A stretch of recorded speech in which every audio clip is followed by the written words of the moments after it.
Les organismes de sécurité sociale sont des cibles pour les cyberattaquants. Ils détiennent des données précieuses et sensibles.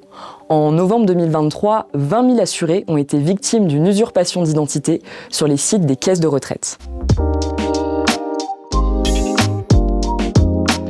Selon l'Agence nationale de sécurité des systèmes d'information, l'ANSSI, la cybersécurité vise à garantir la disponibilité, l'intégrité et la confidentialité des données stockées. Il existe plusieurs types de cyberattaques, on peut notamment noter le déni de service, le phishing ou encore le recours à des rançongiciels. Notre travail a porté sur une question bien précise. Quels sont les enjeux et les marges de manœuvre pour les directions des organismes locaux de sécurité sociale en matière de cybersécurité ? Nous avons réalisé 3 étapes. Dans un premier temps, une recherche bibliographique. Nous avons ensuite conduit une enquête quantitative qui nous a permis de recueillir près de 109 réponses. Et ensuite, nous avons mené des entretiens dans le cadre d'une enquête qualitative. Premier constat, les organismes se préparent continuellement pour répondre aux risques cyber au travers de démarches de maîtrise des risques et de contrôle interne très actives. Deuxième constat, l'extension des relations partenariales et le recours croissant aux prestataires nécessitent d'approfondir ces efforts.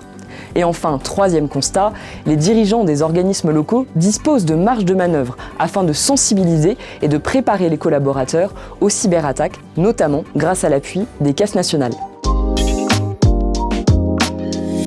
Les bonnes pratiques des organismes locaux permettent d'identifier leurs 3 rôles clés.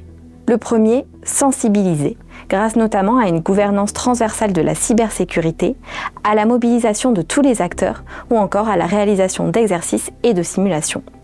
Le deuxième rôle clé des OSS est de veiller aux ressources humaines dédiées, notamment grâce aux efforts de recrutement, de formation et notamment aux perspectives de carrière qui peuvent leur être offertes. Le troisième rôle clé est de travailler avec les partenaires et les prestataires.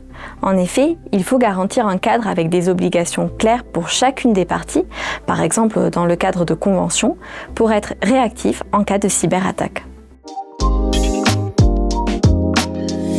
Nous avons donc produit un kit à disposition des organismes avec 2 outils. Un outil pour se protéger, qui est un support de sensibilisation à destination des collaborateurs, et un second outil pour se relever, un livret d'accompagnement pour faire face à une crise cyber à destination des cadres dirigeants.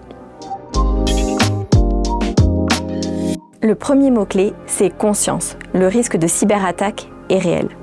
Ensuite, c'est la préparation. Il faut prévenir et anticiper car ce sont 2 notions essentielles qui permettent de se relever en cas de cyberattaque. Et pour finir, le dernier mot-clé, c'est la confiance. S'ils mobilisent à 100% leurs atouts et leurs ressources, les organismes sont capables de faire face à ce risque. La question n'est pas de savoir si nos organismes de sécurité sociale vont être ciblés par des cyberattaques, mais plutôt de savoir quand est-ce qu'ils le seront et de s'y préparer.